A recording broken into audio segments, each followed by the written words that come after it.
oração, eu trouxe o tema de oração, para que a gente possa nos aprofundar neste tema que é tão importante para nós nos dias de hoje.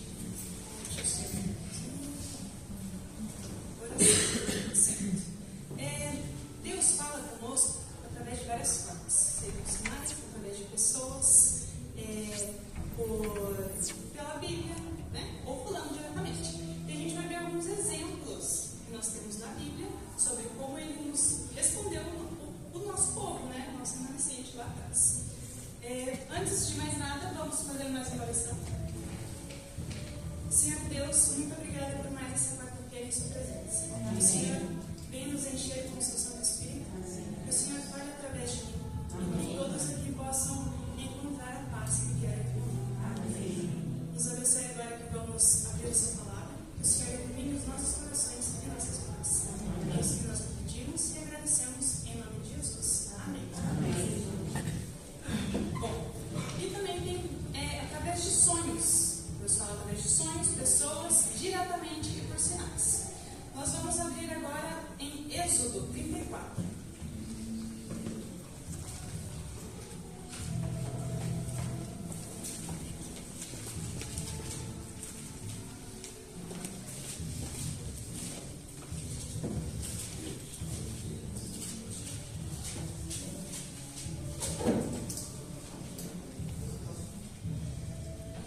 Êxodo 34, 27 ao 29. Aqui vai falar um pouco sobre Moisés. Moisés, ele estava agora no deserto. Ele tinha libertado o povo israelita que estava como escravo lá no Egito. E aí Deus chama ele para conversar lá no Monte Sinai. E aí Moisés sobe lá no Monte Sinai e vai conversar com Deus. E diz assim, lá em Êxodo 34, 27 ao 29. O Senhor disse a Moisés: escreva essas palavras, porque segundo o teor dessas palavras fiz aliança com você e com Israel. E Moisés esteve ali com o Senhor 40 dias e 40 noites. Não comeu pão, nem bebeu água, e escreveu nas tábuas as palavras da aliança, as 10 palavras. E aí quando Moisés desceu, o povo todo pôde ver que ele estava na presença de Deus. Como vocês podem ver na imagem, Moisés ele desceu de lá e o seu rosto resplandecia uma luz que era Deus, porque ele estava na presença de Deus. O povo teve medo, mas eles acreditaram que sim, Moisés estava na presença de Deus.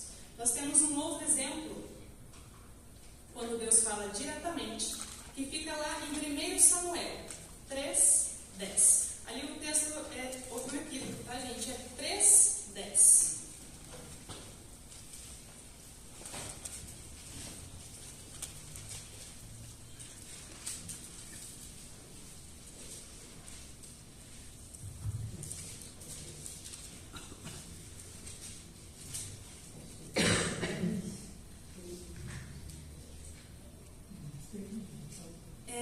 Deus, ele chamou Samuel duas vezes antes dessa parte onde eu vou ler. Só que Samuel ele não estava entendendo, ele achava que era o Senhor que cuidava dele. O Senhor Eli era um sacerdote naquela época. E ele ia lá falar com ele e falar: o que o Senhor precisa? Eles vinham aqui, mas não sou eu que estou te chamando, ele dizia. Então ele entendeu: é Deus que está falando com você, volte para o seu quarto e quando ele te chamar, diga: eis-me aqui. E assim nós lemos, lá em 1 Samuel 3, no versículo 10. Então o Senhor veio e ali esteve e chamou como das outras vezes: Samuel, Samuel. Este respondeu: fala, porque o teu servo ouve. E o Senhor disse a Samuel: eis que vou fazer uma coisa tal em Israel, que todos os que ouvirem ficarão com os dois ouvidos tinindo. E aí Deus continua. Ele está falando que vai fazer algumas coisas com o povo de Israel, que vai acontecer algumas coisas com ele e seus filhos. E essa é a primeira vez que Deus fala com Samuel. Samuel ali não diz na Bíblia exatamente, mas segundo estudos, provavelmente ele tinha entre 12 e 13 anos.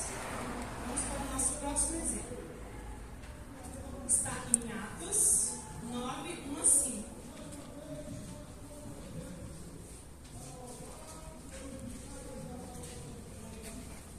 Aqui está um trechinho da história de Paulo, que anteriormente se chamava Saulo.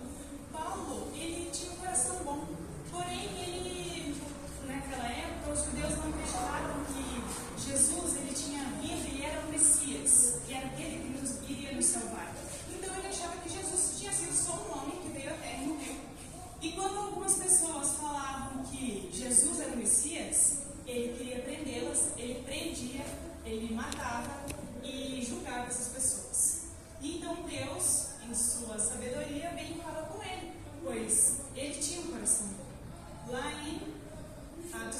1 ao 5, lemos assim: Saulo, respirando ainda ameaças e morte contra os discípulos do Senhor, dirigiu-se ao sumo sacerdote e lhe pediu: mas levante-se e entra na cidade, onde lhe dirão o que você deve fazer.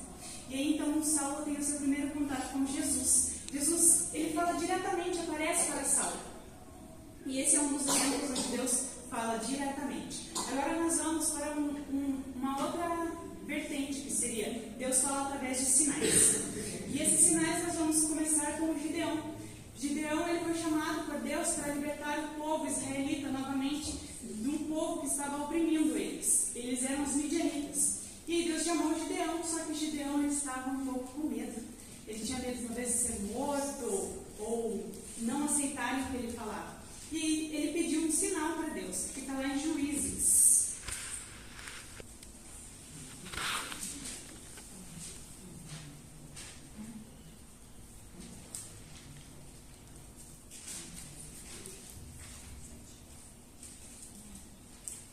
Juízes 36 ao 40 diz o seguinte: Então Gideão se dirigiu a Deus dizendo: Se realmente queres livrar Israel por minha mão, como disseste, eis que eu porei uma porção de lã na eira.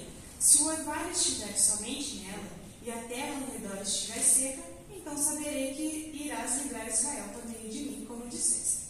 E assim aconteceu. No outro dia, Gideão se levantou de madrugada e, apertando a lã do orvalho que havia nela, espremeu uma taça cheia de água. E ainda não contente com isso, ele ainda duvidou. E ele pediu outro sinal. E o sinal foi o inverso. Em vez dele pedir que essa porção de lã estivesse molhada, então que tudo ao redor estivesse molhado e somente a lã estivesse seca. Continuando ali, é descrito assim: Gideão se dirigiu a Deus mais uma vez, dizendo: Não se acenda contra mim a sua ira, se eu falar somente mais esta vez. Peço-te que me deixe fazer mais uma prova com a lã, que desta vez só a lã esteja seca, e haja orvalho na terra contra terra. E Deus assim o fez naquela noite, pois só a lã estava seca, e sobre a terra ao redor dela havia orvalho. E assim Gideão prosseguiu, porque teve a certeza que Deus deu o sinal para ele, e atendeu a sua oração. O nosso próximo exemplo é de Jonatas. Jonatas, aqui nós estamos falando do filho de Saul, nosso primeiro rei ungido por Deus, rei de Israel. E aí Jonatas, ele se sentia culpado, porque ele, por certa vez, foi lá e atacou uma guarnição filisteia, que era um povo inimigo do povo de Israel. E ele atacou eles, e aí o povo, os filisteus ficaram irados, e aí começaram uma guerra. E por essa culpa dele achar que foi ele quem começou essa guerra, ele foi lá e chamou um de seus escudeiros e foi até em outra guarnição onde os filisteus estavam se organizando para guerrear. E então, agora, com a instrução de Deus, ele fez como se fosse uma prece. Fica lá em 1 Samuel 14, 10.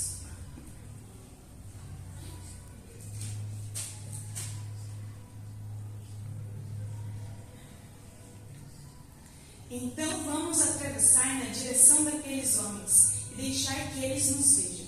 Se nos disserem assim, fiquem parados até que cheguemos perto de vocês. Então ficaremos onde estamos e não subiremos a eles. Porém, se disserem, subam até aqui, então subiremos, pois o Senhor os entregou em nossas mãos. Isto vos servirá de sinal. E assim foi, porque eles chegando lá, eles falaram, subam até aqui. Então esse era o sinal para que eles tivessem a liberação para subir lá e ter a certeza que eles seriam vitoriosos. E eles subiram e foram vitoriosos, fazendo com que essa guerra fosse ganha, pois eles amedrontaram os filisteus. Eles chegaram lá, tinha em média uns 30 soldados, e em 2 eles mataram todos. E aqueles que fugiram avisaram o exército já ficou com medo, porque nessa época eles já tinham medo do exército israelita.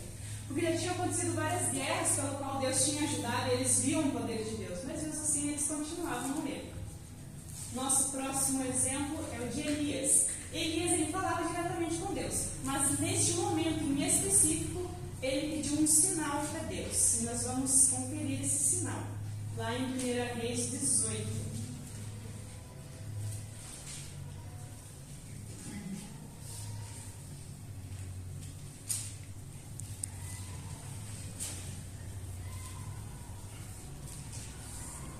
Eu vou ler um textinho antes aqui, só para contextualizar, ok? Fica lá no versículo 22, 18, 22.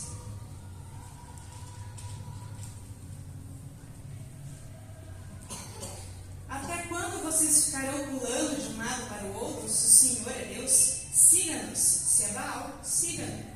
Porém, o povo não disse uma só palavra. Então Elias disse ao povo: eu sou o único que restou dos profetas do Senhor, e os profetas de Baal são 450 homens. Tragam agora 2 novilhos. Eles que escolham para si um dos novilhos e, cortando em pedaços, o ponham sobre a lenha. Porém, não ponham fogo. Eu preparei outro novilho e o porei sobre a lenha, mas não porei fogo. Então eles invocarão o nome do seu Deus, e eu invocarei o nome do Senhor. E há de ser que o Deus que responder com fogo, este é o que será o Deus. Então era um desafio. Era para eles levarem lá um novilho, cortarem em pedaços e colocarem no altar. Os profetas de Baal e Elias, que era o profeta de Deus. Então tinham 2 altares. E assim foram. Eles foram lá, os profetas de Baal colocaram lá e ficaram desde manhã até a tardinha, orando, invocando o nome de Deus de Baal, e nada acontecia. E então Elias vai lá e faz a oração para que Deus possa abençoá-lo. Que aí sim fica no versículo 36 ao 39. Quando chegou a hora do sacrifício da tarde, o profeta Elias se aproximou do altar e disse: ó Senhor, Deus de Abraão, de Isaque e de Israel, que hoje se fique sabendo que tu és Deus em Israel, e que eu sou o teu servo, e que segundo a tua palavra fiz todas as coisas. Responde-me, Senhor, responda-me, para que este povo saiba que tu, Senhor, és Deus e que fizeste o coração deles voltar para si. Então caiu fogo do Senhor e consumiu o holocausto, a lenha, as pedras, a terra, e ainda lambeu a água que estava na vala. Quando o povo viu isso, todos se prostraram com o rosto em terra e disseram: o Senhor é Deus, só o Senhor é Deus. Como esse momento deve ter sido incrível, quando Deus manda fogo do céu, e ali no decorrer da história, Elias ele joga até água em cima desse altar. Ele faz uma vala com água, para que eles realmente vissem como que aquilo pegou fogo. E pegou fogo na terra, nas pedras, e até consumiu a água. O nosso próximo exemplo é de Davi. E essa parte é onde Deus fala através das pessoas. Antigamente tinha bastantes profetas. Então Deus tinha um éfode que eles criaram. Era como se fosse não vou saber dizer exatamente o que é, mas tinha umas pedrinhas assim, e Deus falava com eles através dessas pedrinhas. E eles eram instruídos e sabiam como decifrar essas pedrinhas nesse éfode. Então Davi, em uma de suas peregrinações, ele pede essa indicação para o sacerdote, que está lá em 2 Samuel 2:1.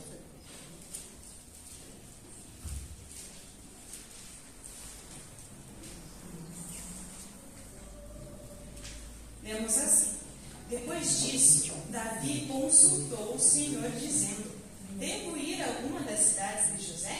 E o Senhor respondeu: vá sim. Davi perguntou: para onde devo ir? O Senhor respondeu: para Hebrom. Então Davi foi para lá, levando consigo as suas 2 mulheres. E aí continua a história. Mas aqui nós só vamos frisar a parte onde Deus responde através do sacerdote. Nosso próximo exemplo é Deus fala através de sonhos. Esse é uma história que eu acredito que todos conhecem, que é de José, onde ele interpreta os sonhos. Mas não é ele, né? É Deus que interpreta os sonhos para ele. É Deus que ilumina a mente dele para que ele possa conduzir o que precisam de respostas. E aí é uma história onde o faraó ele tem 2 sonhos, onde vacas gordas consomem vacas magras, onde feixes de trigos robustos, eles consomem feixes de trigo magros, enfim. E aí ele vai lá e decifra os sonhos para o faraó. Vamos dar uma olhadinha. Fica lá em Gênesis 41.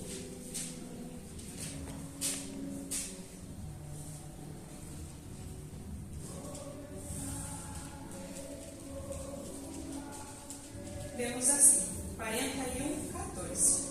Então Faraó mandou chamar José, e o fizeram sair às pressas da masmorra.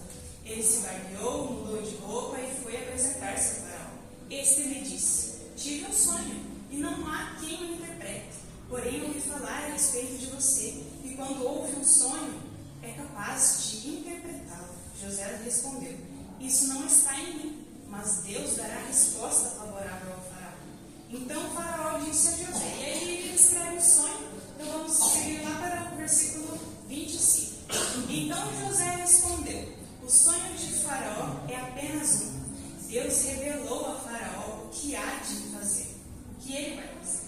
Então aí ele escreve que não foi José, foi Deus que ajudou e interpretou o sonho para ele. Vamos para agora como nós devemos orar. Como que esses exemplos podem nos ajudar ou então exemplificar de que maneira nós possamos orar para que Deus possa nos ouvir e então talvez nos dar um sinal ou talvez falar conosco. Então nós vamos abrir lá em Mateus 6.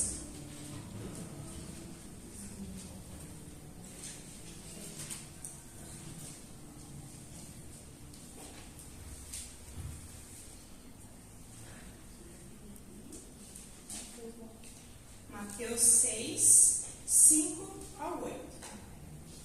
Deus, ele nos instrui como nós devemos orar e como que nós devemos nos comportar. E quando orarem, não sejam como hipócritas, que gostam de orar em pé nas sinagogas e nos cantos das praças, para serem vistos pelos outros. Em verdade, lhes digo que eles já receberam a sua recompensa. Aqui a recompensa pelo qual ele está citando é a recompensa de ser visto, a recompensa que digamos que ele está ali orando, tentando de alguma forma erguer a si mesmo, e não uma oração sincera a Deus. Então Deus continua dizendo: e orando, não usem vãs repetições como os gentios, porque eles pensam que por muito falar serão ouvidos. Não sejam, portanto, como eles, porque o Pai de vocês sabe o que vocês precisam, antes mesmo de lhe pedir. Um outro exemplo está aí em Mateus mesmo, do capítulo 7, do 7 ao 11. Nós lemos assim: peça e lhe será dado, busquem e acharão, batam e a porta será aberta para vocês. Pois todo o que pede recebe, e o que busca encontra, e a quem bate a porta será aberta. Ou quem de vocês, se o filho pedir pão, lhe dará uma pedra? Ou se pedir um peixe, lhe dará uma cobra? Ora, se vocês que são maus sabem dar coisas boas aos seus filhos, quanto mais o Pai de vocês que está nos céus dará coisas boas aos que lhe pedirem. Portanto, tudo o que vocês querem que os outros façam a vocês, façam também vocês a eles, porque esta é a lei dos profetas. Aqui Deus nos fala que tudo que a gente pede, tudo que a gente busca, se a gente buscar de coração, com fé, com o coração quebrantado, Ele nos ouve, Ele nos dá. E muitas vezes Ele já sabe o que a gente vai pedir, mas Ele quer que nós levamos a Ele. Porque é assim que nós temos que ter uma conexão com Ele. Um casal, por exemplo, se só um falar, não tem comunicação, você não conhece o outro, você só conhece uma parte. Então Deus, Ele quer que você fale com Ele, que você tenha essa comunhão, que você possa compartilhar com Ele o que você sente e o que você quer, para que assim Ele possa abençoar da forma correta, da forma que você deseja. E, bom, meus irmãos, eu e meu marido estamos tendo uma vida de oração um pouco mais fervorosa ultimamente, e Deus tem nos conduzido maravilhosamente. Esses últimos meses nós decidimos abrir uma empresa que há muito tempo nós gostaríamos de ter aberto. Nós estávamos com medo. Acho que qualquer um aqui tem medo de talvez se arriscar. E a gente foi, não, acho que a gente tem que ir, Deus está nos guiando, Deus está nos mostrando, então nós fomos. E fomos. Abrimos nossa empresa e do decorrer dos dias, dos meses, houveram algumas coisas que a gente teve que, porventura, dar uma olhada se era isso mesmo. A seria uma boa ferramenta. Mas com o passar dos dias a gente foi percebendo que ele estava fraco. O programa que a gente usava demorava demais e a gente não estava conseguindo entregar os projetos que a gente fazia. E então nós começamos a orar. E nessa semana o nosso carro estragou. E era a nossa outra ferramenta para que a gente pudesse trabalhar, para a gente fazer montagens, para carregar as nossas ferramentas. E a gente levou no mecânico e lá no mecânico foram encontrados muitos defeitos. Foram encontrados vazamentos de água, não tinha óleo, nem sei como que eu consegui chegar lá. E, enfim, aí a gente começou a orar novamente. E a gente não tinha o valor, porque o orçamento saiu muito alto para arrumar esse carro. E aí, neste mesma semana, a gente abriu nossa conta do banco, tinha lá 10 mil reais de empréstimo. Opa, acho que essa é a nossa salvação. Vamos pegar esse empréstimo e vamos comprar um computador novo para a gente acelerar o processo e assim a gente consegue arrumar o carro também. Mas antes, vamos então fazer com o Jonas, vamos pedir um sinal. E então nós fomos lá, oramos e pedimos que, se fosse da vontade de Deus, se isso fosse nos beneficiar, que esse empréstimo desse certo. Que tudo que a gente fizesse desse certo. Ou então, se não fosse, então que desse errado, que desse tudo errado. Então vamos lá, fizemos um jejum. No final do jejum, vamos lá, vamos fazer esse empréstimo. Entramos lá no banco, fizemos tudo certinho. Em outros momentos a gente já tinha feito esse empréstimo, tinha dado tudo certo. E nesse dia deu errado. A gente não conseguiu esse empréstimo, então foi um sinal. Só que a gente ficou preocupado, obviamente, tá? Mas o carro? E o computador? O que a gente vai fazer? Então, mais uma semana, a gente começou a orar. Nessa próxima semana, aí, eu fui buscar o carro, pedi para eles, não, coloca o óleo para eu poder chegar em casa. Chegando em casa, meus irmãos, isso faz 2 meses. O carro não tem mais vazamento de água e nem de óleo. Amém. Deus é maravilhoso. Glória a Deus. 3 semanas depois, a gente ganhou o computador. Amém. Deus tem esse abençoado grandemente. Glória a Deus. Amém. Não só isso, mas começo do ano foi um momento muito difícil para mim. Mas Deus tem me abençoado e é por isso que eu estou aqui hoje, falando com vocês, porque é uma grande vitória. Em outro momento eu conto meu testemunho para vocês, porque senão vai se estender demais. Mas Deus tem me chamado há anos e eu tenho negligenciado. Mas hoje eu estou aqui porque Ele me chamou, porque Ele quer que eu fale sobre Ele e traga a mensagem dele para todos. Amém. Que hoje, meus irmãos, vocês possam ir para casa com o coração cheio, com o coração quebrantado, onde vocês possam orar e colocar as suas aflições nas mãos dele, porque ele nos guia, ele nos dá a resposta que nós queremos e que nós buscamos. Mas por muitas vezes não acreditar ou duvidar, a gente deixa esses sinais passarem, a gente deixa que a gente pega e quer tomar o controle da nossa vida. Mas por que então a gente ora? Para que Deus tome o controle da nossa vida. Para que Deus Ele nos guie. Para que Deus mostre o nosso caminho. Mas se a gente não larga a direção, a gente precisa largar a direção. A gente precisa dar o controle literalmente a Ele. E assim você será guiado. Assim você será transformado por Ele. Deixe que Deus guie sua vida, hoje e sempre. Amém. Só uma dúvida, agora que passou essa depois. Agora então vamos orar, por favor. Vamos levantar. Pai querido, Pai amado, obrigada, Senhor, por mais este momento em sua companhia. Amém. Que o Senhor continue nos oferecendo o seu amor, o seu cuidado, e que o Senhor nos leve para casa em segurança. Amém. Que o Senhor esteja nos acompanhando em todo o trajeto. Que a partir de hoje, meu Deus, o Senhor envie seu Santo Espírito a tocar em nossos corações, para que possamos, Pai, te servir e te seguir diariamente. Amém. Termos uma comunhão completa contigo e assim ouvir a sua voz, os seus sinais e tudo aquilo que o Senhor tem reservado para nossas vidas. Amém. É isso que nós lhe pedimos e agradecemos. Em nome de Jesus, nosso Senhor e Salvador. Amém. Amém.